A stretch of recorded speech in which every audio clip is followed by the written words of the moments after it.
अल्हम्दुलिल्लाहि रब्बिल आलमीन वस्सलातु वस्सलामु अला सय्यिदिल अंबियाइ वल मुरसलीन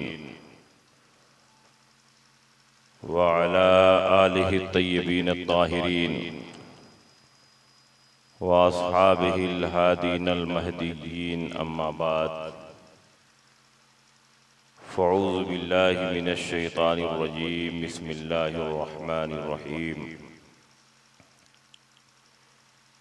मुहम्मदुर रसूलुल्लाह वल्लज़ीना मअहु अशिद्दाउ अलल कुफ़्फ़ारि रुहमाउ बैनहुम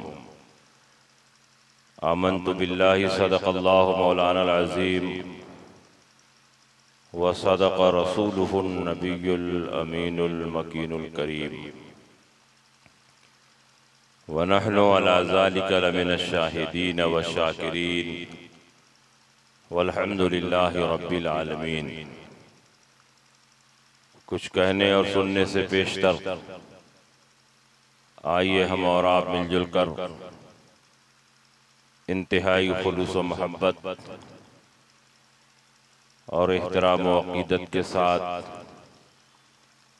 गुम्बद खज़रा में आराम फरमाने वाले आका व मौला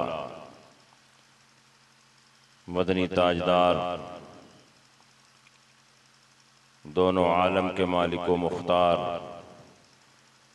सैयद अबरार व अख़ियार जनाब अहमद मुश्तबा मोहम्मद मुस्तफ़ा सल्लल्लाहु अलैहि वसल्लम की बारगाह में झूम झूम कर दुरूद शरीफ का नज़राना पेश करें और पढ़ें अल्लाहुम्मा सल्लि अला सय्यिदिना व शफ़ीअना व हबीबना व मौलाना मुहम्मदिन व बारिक व सल्लिम सलातम व सलामन अलैका या रसूल अल्लाह सल्लल्लाहु तआला अलैहि वसल्लम। हज़रात, आज का ये अज़ीमुश्शान इजलास जो दारुल उलूम फैज़ान मखदूम अशरफ के बैनर तले मुनक़िद हो रहा है, पूरी कामयाबी के साथ अपनी मंजिल की तरफ रवां दवा है। इशाबाद से लेकर अब तक आपने बड़ी अच्छी अच्छी तकरीरें और बड़े अच्छे अच्छे अशआर समात फरमाए। जमात अहले सुन्नत की कई मुक़्तदर शख्सियतें स्टेज पर जलवा अफरोज हैं। खुसूसियत के साथ आलिमे नबील फाजिल जलील हज़रत अल्लामा हिफाजत हुसैन साहब मिसबाही मद्दज़िल्लहुल आली, हज़रत अल्लामा नज़्म अली क़ादरी दामत फ़यूज़ुहुम, हज़रत मौलाना इबादत हुसैन मिसबाही सरपरस्त इदारा हज़रत मौलाना क़ारी अमीनुद्दीन अशरफ़ी, हज़रत मौलाना मुस्तक़ीम सूफ़ी खलीलुर रहमान और ये हमारे सारे अहबाब और मुखलिसीन जो यहाँ तशरीफ़ फरमा हैं, इनकी मौजूदगी में थोड़ी देर मैं आपके सामने गुफ्तगू करूँगा। इंशाअल्लाह फिर मेरे बाद नातो मनक़बत और तक़रीर का एक हसीन सिलसिला होगा। मैंने जिस आयत करीमा की तिलावत की, अल्लाह रब्बुल इज़्ज़त इरशाद फरमाता है कि मोहम्मद सल्लल्लाहु अलैहि वसल्लम अल्लाह के रसूल हैं और जो उनके साथी हैं वल्लज़ीना मअहू, जो उनके साथ रहने वाले हैं वो कुफ़ार पर सख्त हैं, आपस में रहम दिल है। इस आयत करीमा में अल्लाह ने अपने हबीब सय्यद आलम सल्लल्लाहु ताला अलैहि वसल्लम की रिसालत को बयान फरमाया, लेकिन आला हजरत इमाम अहमद रज़ा क़ुद्दस सिर्रुहु ने अल मुबीन ख़त्मन नबीयीन में इस रिसालत की जो तशरीह व तौज़ीह फरमाई, उसको बयान करने के लिए भी लंबा वक्त चाहिए। चंद जुमलों में उसका खुलासा ये है कि हजरत आदम से लेकर ईसा तक जितने अंबिया और मुरसलीन आए, जितने नबी और रसूल आए, मेरे नबी सय्यद आलम सल्लल्लाहु अलैहि वसल्लम के पाए का कोई नबी और रसूल नहीं आया। और अब तो नबूवत का सिलसिला खत्म हो चुका है, सुबह क़यामत तक कोई नया नबी नहीं आ सकता।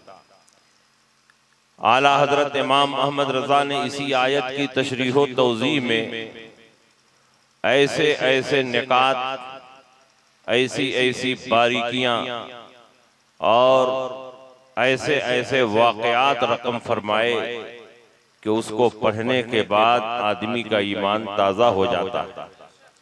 हजरत आदम अलैहिस्सलाम से लेकर ईसा अलैहिस्सलाम तक जितने अंबिया और मुरसलीन आए, सब हमारे नबी का खुतबा पढ़ते हुए तशरीफ लाए, सब हमारे नबी की मिदहत करते हुए तशरीफ लाए। और उन पर लाजिम था कि नबी अकरम सल्लल्लाहु अलैहि वसल्लम की नबूवत और रिसालत का इकरार करें और उसका चर्चा करें, उनकी मदद और नुसरत करें। कुरान अजीम में अल्लाह ने बयान फरमाया, वइज़ अख़ज़ल्लाहु मीसाक़न नबिय्यीन लमा आतैतुकुम मिन किताबि व हिक्मा सुम्मा जाअकुम रसूलुम मुसद्दिक़ुल लिमा मअकुम लतुमिनुन्न बिही व लतंसुरुन्ना क़ाल अअक़ररतुम व अख़ज़्तुम अला ज़ालिकुम इसरी क़ालू अक़ररना क़ाल फ़शहदू व अना मअकुम मिनश शाहिदीन। याद करो उस वक्त को जब अल्लाह ने आलमे अरवाह में सारे नबियों से ये अहदो पैमान लिया कि जब मैं तुमको किताबो हिकमत से सरफराज करूं, नबूवतो रिसालत अता करूं, किताबो हिकमत से नवाजूं, और फिर सबसे आखिर में वो नबी आए जो उसकी तस्दीक करने वाला हो, तो तुम पर लाजिम होगा कि तुम जरूर जरूर उस पर ईमान ले आओ, उसकी मदद और नुसरत करो। सारी रूहों ने कहा हाँ, हमने अहदो पैमान किया। अल्लाह ने फरमाया कालू अक़ररना, क्या तुमने इकरार कर लिया? सारी रूहों ने कहा हमने इकरार कर लिया। अल्लाह ने अपने कलाम को इसी पर तमाम नहीं फरमाया, बल्कि अल्लाह ने फरमाया व अख़ज़्तुम अला ज़ालिकुम इसरी, तुमने इस पर मजबूत गिरह लगा ली। सारी रूहों ने कहा हमने मजबूत गिरह लगा ली। अल्लाह ने कलाम को बस नहीं फरमाया, अल्लाह ने फरमाया तुम इस पर गवाह भी बनो। सारी रूहों ने कहा हम इस पर गवाह हुए।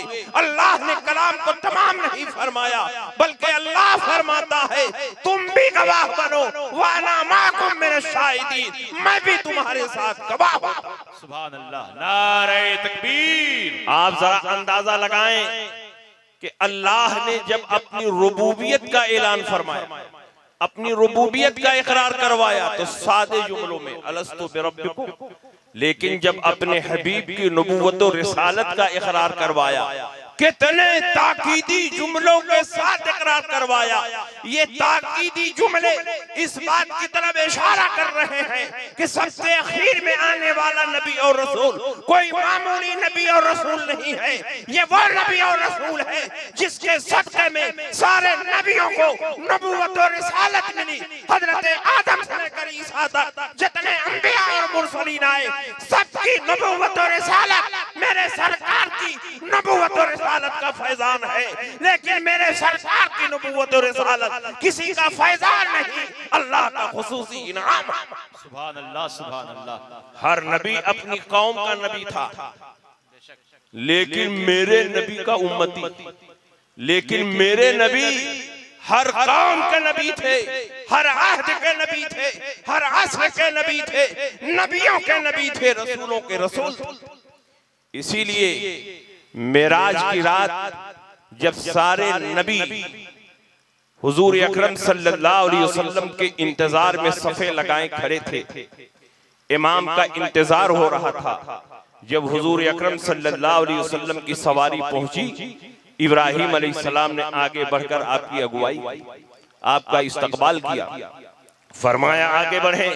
हुजूर अकरम ने फरमाया कि आप मुसल्ले पर जाएं और नमाज पढ़ाएं। हजरत इब्राहिम खलीलुल्लाह ने फरमाया कि आज इस मुसल्ले पर आदम से लेकर ईसा तक कोई खड़ा होकर नबियों की इमामत नहीं करेगा। आज इस मुसल्ले पर वही खड़ा होगा जो सारे नबियों का नबी हो, सारे रसूलों का रसूल हो, सारे नबियों का इमाम और मुक्तदा हो। इस मुसल्ले पर कोई और नहीं बल्कि आप खड़े होंगे और सारे नबियों की इमामत फरमाएंगे। हुजूर अकरम सल्लल्लाहु अलैहि वसल्लम ने सारे नबियों की इमामत फरमाई। इसीलिए आला हजरत ने फरमाया सबसे आला व औला हमारा नबी, सबसे बाला व आला हमारा नबी, खल्क से औलिया, औलिया से रसूल और रसूलों में आला हमारा नबी।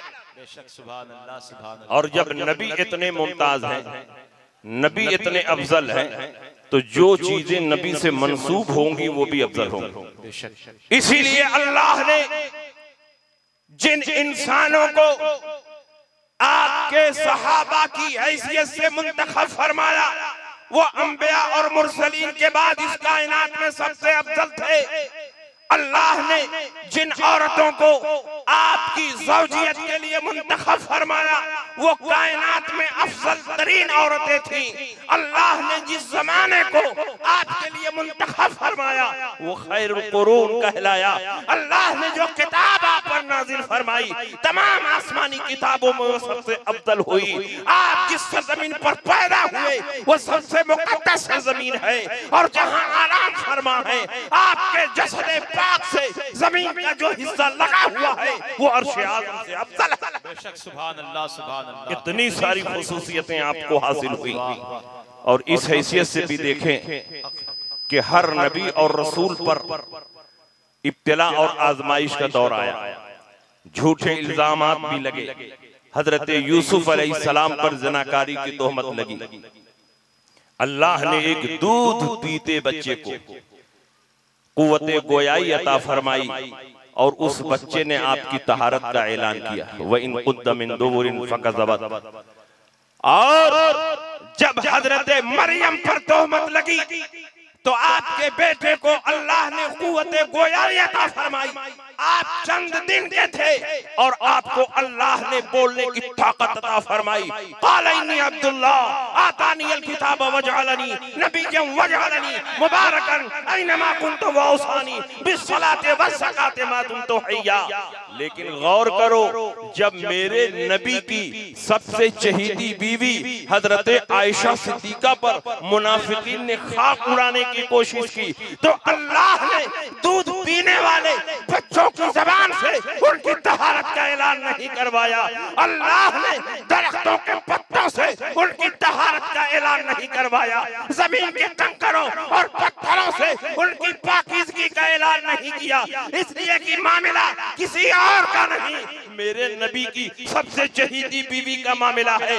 इसलिए परवरदिगार आलम ने कुरान मुकद्दस में सूरह नूर नाज़िल करके हजरत आयशा सिद्दीका की बरात का ऐलान फरमाया। सुभान अल्लाह सुभान अल्लाह। ऐसी मुकद्दस जात जिसका कलमा हम पढ़ते हैं, जिनकी उम्मत में हम पैदा हुए, हम अपनी किस्मत पर जितना भी नाज करें कम है।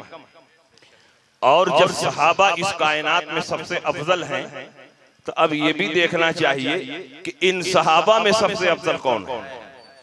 अंबिया और मुरसलीन के बाद इस कायनात में जितने इंसान पैदा हुए और क़यामत तक जितने इंसान पैदा होंगे, उनमें सबसे अफजल नबी के सहाबा हैं। और उन सहाबा में सबसे अफजल यारे आले मुस्तफा हजरत सिद्दीक़ अकबर। सुभान अल्लाह सुभान अल्लाह। और हजरत सिद्दीक़ अकबर की अफजलियत ऐसी है कि उस पर सारे सहाबा का इजमा और इत्तेफाक है। और जो सबसे अफजल होगा खिलाफत के लिए पहले नंबर पर वही मुंतखब होगा। इसलिए हजरत सिद्दीक़ अकबर पहला खलीफा हुए। और हजरत सिद्दीक़ अकबर की अफजलियत ऐसी अफजलियत है कि खुद हजरत अली ने एक दो नहीं कई हदीसों में आपकी अफजलियत का ऐलान फरमाया। इसलिए आज जो पूरे मुल्क में मौलाइयत का फितना परवरिश पा रहा है, सिद्दीक़ अकबर की अफजलियत का इनकार हो रहा है, उन्हें सोच लेना चाहिए कि जब मौला अली खुद सिद्दीक़ अकबर की अफजलियत का ऐलान कर रहे हैं तो सच्चा अली वाला वही हो सकता है जो सिद्दीक़ अकबर की अफजलियत का इकरार करे। बेशक सुभान अल्लाह। आप सुनना चाहते हैं अकीदे की कुछ बातें, तो सुनिए। हजरत अली करमल्लाहु ताला वजहुल करीम ने कई हदीसों में हजरत सिद्दीक़ अकबर की अफजलियत का ऐलान फरमाया। और एक हदीस ऐसी मैं सुनाने जा रहा हूं कि उसके सारे रावी सादाते किराम, क्या कहने, सुभान अल्लाह। सारे रावी अहले बैत अतहार हैं, गैर सय्यद कोई रावी नहीं। हजरत इमाम जाफर सादिक फरमाते हैं कि मैंने इस हदीस को अपने वालिद हजरत इमाम बाक़िर से सुना। इमाम बाक़िर फरमाते हैं मैंने इस हदीस को अपने वालिद इमाम ज़ैनुल आबिदीन से सुना। इमाम ज़ैनुल आबिदीन फरमाते हैं मैंने इस हदीस को अपने वालिद हजरत इमाम हुसैन से सुना। इमाम हुसैन फरमाते हैं मैंने इस हदीस को अपने वालिद हजरत अली हैदर कर्रार से सुना। और आप फरमाते हैं कि मैंने इस हदीस को अपने कानों से रसूल पाक की ज़बान से सुना। सुभान अल्लाह, सुभान अल्लाह। इस हदीस के जितने रावी सुभान अल्लाह सब अहले बैत अतहार हैं, सब सादाते किराम हैं। तो अब इससे पता चल रहा है कि अहले बैत का मसलक भी यही है कि सिद्दीक़ अकबर सारे सहाबा में सबसे अफजल है। क्या कहने। वो हदीस क्या है? हजरत अली करमल्लाहु ताला वजहुल करीम इरशाद फरमाते हैं, ये हदीस रियाजुन नज़रा में मौजूद, मुस्तदरक लिल हाकिम में मौजूद है, हदीस की कई किताबों में मौजूद है। हजरत अली फरमाते हैं नबी अकरम सल्लल्लाहु अलैहि वसल्लम के साथ एक मर्तबा हम लोग कहीं जा रहे थे।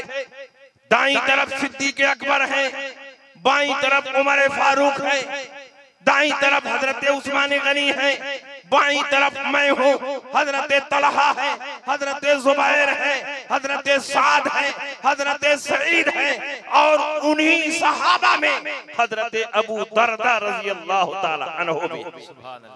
और जब कई लोग एक साथ चलते हैं तो कभी कभी ऐसा होता है कि जो जिस आदमी को तेज चलने की आदत हो वो आगे निकल जाता है। तो चलते चलते एक मकाम पर हजरत अबू दरदा रज़ी अल्लाह ताला अन्हु आगे निकल गए और हजरत सिद्दीक़ अकबर उनसे पीछे हो गए। हजरत अबू दरदा आगे, हजरत सिद्दीक़ अकबर पीछे।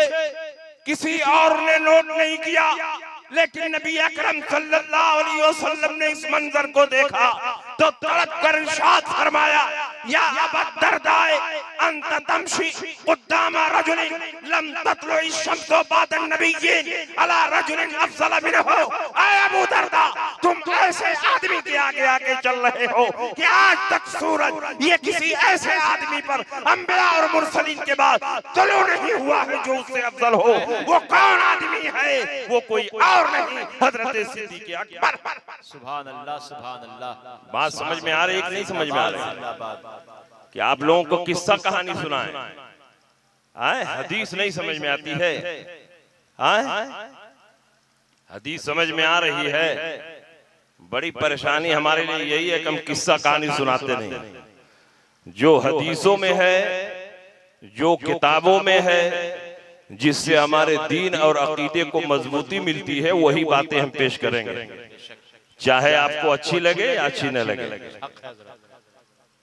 सिद्दीक़ अकबर की अफजलियत नबी अकरम सल्लल्लाहु अलैहि वसल्लम की मुतअद्दिद हदीसों से साबित। और आप बुखारी की हदीस उठाएं, बुखारी शरीफ में एक दो जगहों पर नहीं, कई जगहों पर यह हदीस मौजूद है।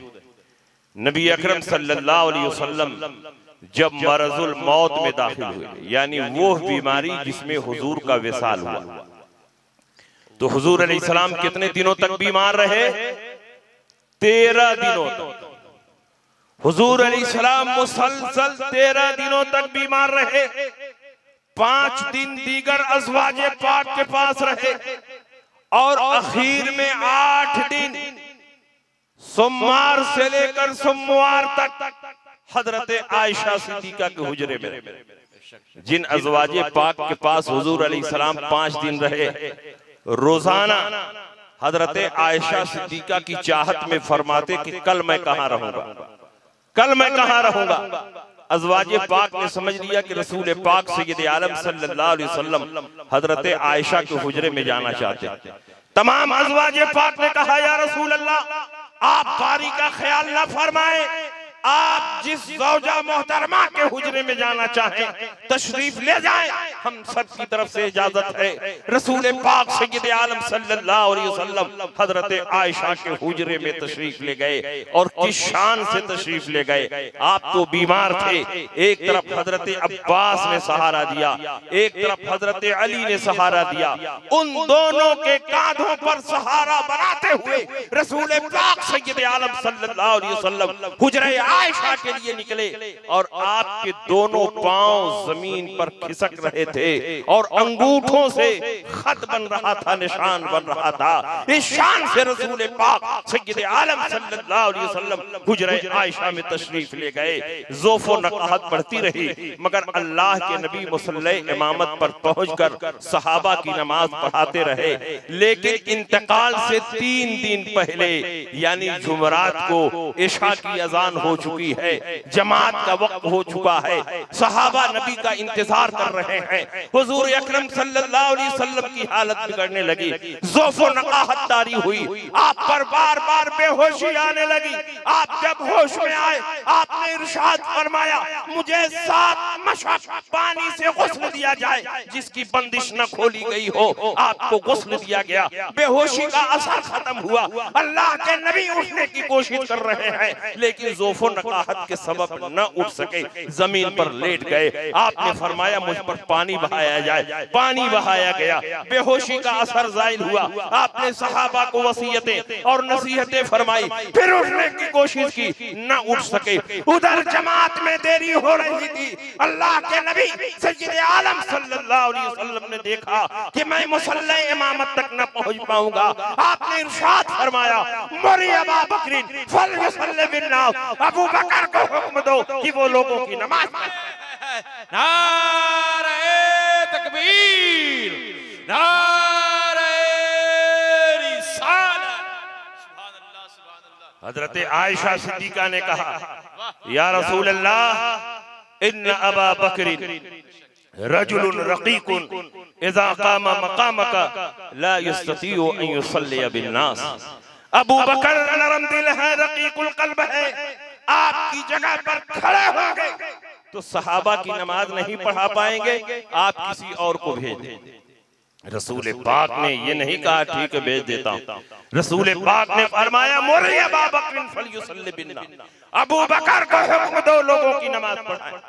हजरत आयशा ने फिर वही बात रिपीट की, या रसूल अल्लाह, वो आपकी जगह पर खड़े होंगे, नमाज नहीं पढ़ा पाएंगे। हजरत आयशा के दिल में कुछ और चल रहा था और जबान से कुछ और कह रहे थे। दिल में ये चल रहा था कि हुजूर अलैहिस्सलाम चंद दिन के मेहमान हैं, हुजूर अलैहिस्सलाम दुनिया से रुखसत होने वाले हैं, कहीं मेरे बाप नबी के मुसल्ले पर खड़े हों और इधर हुजूर का विसाल हो जाए तो कोई ये ना कह दे कि अबू बकर मनहूस हैं, नबी के मुसल्ले पर आए और नबी का विसाल हो गया। इसलिए हजरत आयशा चाहती हैं कि नबी के मुसल्ले पर कोई और नहीं बल्कि हजरत उमर को खड़ा कर दिया जाए, सिद्दीक़ अकबर को खड़ा न किया जाए। लेकिन रसूल पाक इरशाद फरमाते हैं, मुरी अबा बकर फलयुसल्लि बिन्नास, अबू बकर को हुक्म दो लोगों की नमाज पढ़ाएं। जब बार बार हजरत आयशा सिद्दीक़ा ने वही उज़्र पेश किया तो रसूल पाक ने पुरजलाल लहजे में इरशाद फरमाया, मुरी अबा बकर फलयुसल्लि बिन्नास फइन्न कुन्ना लसवाहिब यूसुफ, अबू बकर को हुक्म दो लोगों की नमाज पढ़ाएं तुम लोग यूसुफ अलैहिस्सलाम की सहेलियों में से मालूम होती हो, अपनी बात पर अड़ी हुई हो, अबू बकर को हुक्म दो वो लोगों की नमाज पढ़ाएं। मैं आपसे पूछना चाहता हूं कि बार बार हजरत आयशा सिद्दीका किसी और का मशवरा दे रही हैं, लेकिन नबी कबूल नहीं फरमाते हैं, बार बार फरमाते हैं अबू बकर को हुक्म दो नमाज पढ़ाएं। इसी से जाहिर हो गया कि आज मसला सिर्फ नमाज पढ़ाने का नहीं है कि इमाम साहब नहीं है तो नायब इमाम पढ़ा दे, नायब नहीं है तो मुअज्जिन साहब पढ़ा दे। आज मसला सिर्फ नमाज पढ़ाने का नहीं, बल्कि रसूल पाक पूरी दुनिया के मुसलमानों को ये मैसेज और पैगाम दे रहे हैं कि आज मसला नमाज पढ़ाने का नहीं, बल्कि मसला ये है कि आज जो मेरे मुसल्ले पर मेरी मौजूदगी में सहाबा की इमामत करेगा, मेरे विसाल के बाद वही पूरी मिल्लत इस्लामिया का खलीफा है। सुभान अल्लाह। नारे तकबीर, नारे रिसालत, मसलके आला हजरत फैजाने हुजूर ताजुश शरिया उलमाए अहले सुन्नत मुफ्ती शमशाद अहमद साहब क़िबला। तो हजरत सिद्दीक़ अकबर ने 17 वक्तों की इमामत फरमाई। कितने वक्तों की? 17 वक्तों की। आप खुद ही जोड़ लीजिए। जुमरात को इशा से इमामत शुरू हुई, जुमा को 5 वक्त, सनीचर को 5 वक्त, अत्तवार को 5 वक्त और सोमवार को फजर की इमामत पढ़ाई, क्योंकि ज़वाल के बाद हुजूर का फौरन विसाल हो गया। कुल 17 वक्तों की इमामत हजरत सिद्दीक़ अकबर ने फरमाई।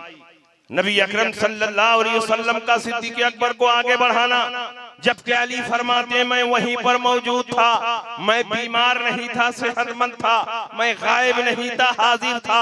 अगर रसूल पाक चाहते तो हजरत आयशा के बार बार टोकने पर मुझे भी आगे बढ़ा सकते थे, लेकिन रसूल पाक ने मुझे आगे नहीं बढ़ाया। उसी दिन मैंने समझ लिया कि आज मसला सिर्फ नमाज पढ़ाने का नहीं, सिद्दीक़ अकबर की खिलाफत के ऐलान का मसला। तो हजरत अली ने खुद सिद्दीक़ अकबर की फजीलत को तस्लीम की। सिद्दीक़ अकबर रज़ी अल्लाह तआला अन्हु की अफजलियत अहले बैत अतहार के अक़वाल से साबित है। तो अहले सुन्नत का मौक़िफ़ यही है कि तमाम सहाबा और अंबिया और मुरसलीन के बाद इस कायनात में जितने इंसान हैं सब में अफजल हजरत सिद्दीक़ अकबर।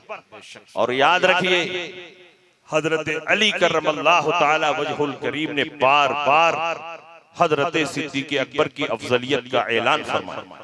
आपने फरमाया अफजल हाज़िल उम्मा बाद नबीहा अबू बकर, इस उम्मत में सबसे अफजल अंबिया और मुरसलीन के बाद अबू बकर है।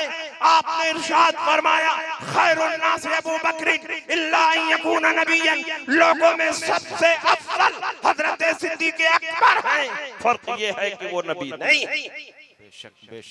तो बताइए सच्चा अली वाला कौन है, हम हैं कि वो हैं जो सिद्दीक़ अकबर की अफजलियत का इनकार कर रहे हैं? अली वाले हम हैं, अहले बैत वाले हम हैं, जाने साराने अहले बैत हम हैं, मुहिब्बे अहले बैत हम हैं, क्योंकि हम अली के रास्ते पर चलने वाले हैं। अगर वाकई तुम अली से मोहब्बत करते हो तो अली ने जिनको अफजल बताया तुम भी उनको अफजल मानने के लिए तैयार। और याद रखिए नबी अकरम सल्लल्लाहु अलैहि वसल्लम ने अपनी जिंदगी में कई हदीसों में सिद्दीक़ अकबर की खिलाफत की तरफ इशारा फरमाया। जब अल्लाह के नबी हिजरत फरमाकर मदीना मुनव्वरा तशरीफ ले गए तो मदीना मुनव्वरा में दाखिल होने से पहले मस्जिद कुबा में आपने क़याम फरमाया। मस्जिद कुबा का नाम सुना है कि नहीं सुना है? तो पहले वो बस्ती कुबा थी और आज मस्जिद कुबा के नाम से हम जानते हैं। रसूल पाक ने वहां क़याम फरमाया, एक मस्जिद की बुनियाद रखी, उसी को मस्जिद कुबा कहते। और फिर जब मदीना मुनव्वरा में अल्लाह के नबी दाखिल हुए और आपको नारों की गूंज में मदीना मुनव्वरा में इस्तकबाल किया गया, जुलूस की शक्ल में आप तशरीफ ले गए। तलअल बद्रु अलैना मिन सनियतिल विदाई वजब शुक्र अलैना, ये सारे अशआर उस वक्त बढ़े गए जब अल्लाह के नबी मदीने के बाहर से मदीने में दाखिल हो रहे थे। अल्लाह के नबी सैयद आलम शान से मदीना मुनव्वरा में दाखिल हुए कि आपके पीछे मुहाजिरीन की फौज थी। अंसारे मदीना आगे बढ़ बढ़कर हुजूर अलैहि सलाम की ऊँटनी की रस्सी पकड़ने लगे ताकि हुजूर अलैहि सलाम की ऊँटनी मेरे दरवाजे पर ठहरे, नबी की मेजबानी का शरफ हासिल हो। अल्लाह के नबी ने इस मंजर को देखा तो इरशाद फरमाया, मेरी ऊँटनी की रस्सी छोड़ दो, फइन्नहा मामूरतुम मिनल्लाह, क्योंकि मेरी ऊँटनी अल्लाह की तरफ से मामूर है कि किसके दरवाजे पर उसे ठहरना। बेशक बेशक ये ऊँटनी चलती रही चलती रही चलती रही और सबसे अखीर में जो मकान था हजरत अबू अय्यूब अंसारी का मकान था।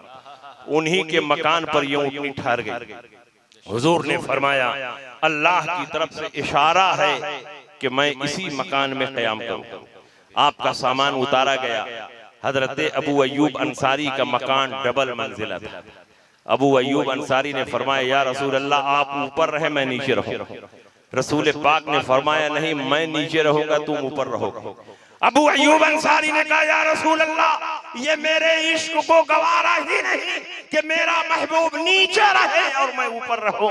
रसूल पाक ने इरशाद फरमाया, मेरे आराम और मेरी सहूलत के लिहाज से यही बेहतर है कि मैं नीचे रहूं तुम रहो ऊपर, इसलिए कि अम्र का दर्जा अदब से बढ़कर होता है। अल अम्रु फौकल अदब, मेरा हुक्म है कि तुम नीचे नहीं ऊपर रहो ताकि जो लोग मुझसे मिलने के लिए आते हैं आसानी के साथ मुझसे मुलाकात हो। बेशक सुभान अल्लाह सुभान अल्लाह। हजरत अबू अय्यूब अंसारी ऊपर रहे, हुजूर अकरम सल्लल्लाहु अलैहि वसल्लम नीचे रहे। 6 माह तक मेजबानी का शरफ हासिल हुआ।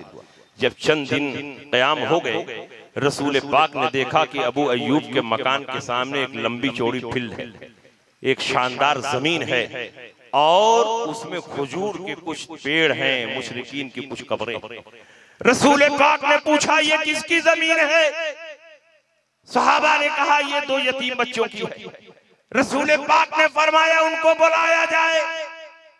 वो यतीम बच्चे बुलाए गए। रसूल पाक ने फरमाया, अगर तुम लोग ये जमीन मुझको बेच दो तो मैं इसी जमीन पर मस्जिद नबवी की तामीर करना चाहता हूँ। उन 2 यतीम बच्चों ने कहा, या रसूल अल्लाह, बेचने की क्या जरूरत है? ये जमीन आपकी मोहब्बत पर कुर्बान है, आप इसे कबूल फरमा लें और इसी जमीन पर मस्जिद की तामीर फरमाएं। रसूल पाक ने फरमाया, नहीं, तुम दोनों यतीम बच्चे हो, जब तक तुम लोग इस जमीन को बेचोगे नहीं मैं इस जमीन पर मस्जिद नहीं बनाऊंगा। यतीम बच्चों ने कहा, या रसूल अल्लाह, हम दिल से दे रहे हैं, आप जमीन को कबूल फरमा लें, हमारे पास जो कुछ है वो सब आपका दिया हुआ है, आपका सदका है। रसूल पाक ने फरमाया, हरगिज़ नहीं, जब तक तुम लोग कीमत नहीं लोगे उस वक्त तक इस जमीन पर मैं मस्जिद की तामीर नहीं करूंगा। यतीम बच्चों ने देखा कि हुजूर अलैहिस्सलाम मस्जिद नहीं बनाए और हमारी जमीन पर मस्जिद बनने का शरफ नहीं हासिल होगा। यतीम बच्चों ने कहा, हुजूर आप देना ही चाहते हैं तो सिर्फ 10 दीनार दे दे। दीनार सोने के सिक्के को बोलते हैं।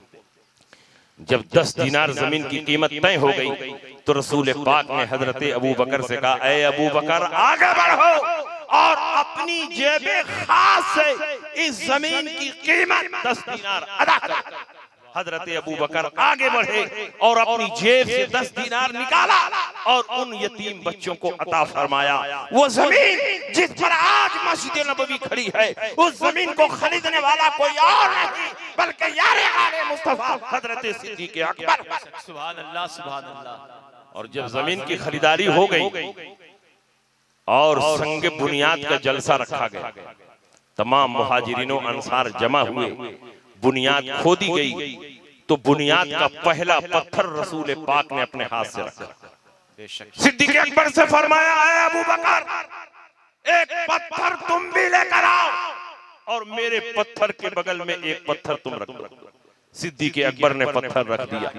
आपने फरमाया, है उमर, एक पत्थर तुम भी लेकर आओ और अबू बकर के बगल में तुम भी एक पत्थर रख दो। हजरत उमर ने भी रख दिया। उस्मान गनी से फरमाया, ऐ उस्मान, एक पत्थर तुम भी लेकर आओ और उमर के बगल में एक पत्थर तुम भी रख दो। हजरत उस्मान गनी ने भी रख दिया। अब तरतीब का जरा अंदाजा लगाएं। नबी अकरम सल्लल्लाहु अलैहि वसल्लम के बाद सबसे पहला पत्थर अबू बकर ने रखा, दूसरा पत्थर उमर ने रखा, तीसरा पत्थर उस्मान गनी ने रखा। ये इस बात का इशारा है कि नबी के विसाल के बाद पहला खलीफा अबू बकर होंगे, दूसरा खलीफा उमर होंगे और तीसरा खलीफा उस्मान गनी।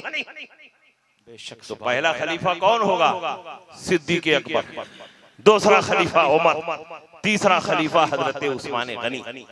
इसलिए मेरे भाइयों, जो खिलाफत की तरतीब है वही फजीलत की तरतीब है, जो फजीलत की तरतीब है वही खिलाफत की तरतीब है। हजरत अली करमल्लाहु ताला वजुल करीम को अल्लाह ने बेशुमार फजीलतें अता फरमाई, बेशुमार खुसूसियतें अता फरमाई। आप फजीलत और खुसूसियत में इतना बढ़े हुए हैं कि कई कई जिहतों से अल्लाह ने आपको खुसूसियत अता फरमाई है। आप सहाबा में दाखिल हैं, इस हैसियत से खुसूसियत। आप अशराए मुबश्शरा में दाखिल हैं, इस हैसियत से खुसूसियत। आप खुलफाए राशिदीन में दाखिल हैं, इस हैसियत से खुसूसियत। नबी के दामाद हैं, इस हैसियत से खुसूसियत। नबी के कराबतदार हैं, आपके चचा के बेटे हैं, इस हैसियत से खुसूसियत। और मदीना मुनव्वरा में रसूल पाक ने जब अक़्द मुआख़ात कायम फरमाया था तो नबी ने अपना भाई किसी और का नहीं बल्कि हजरत अली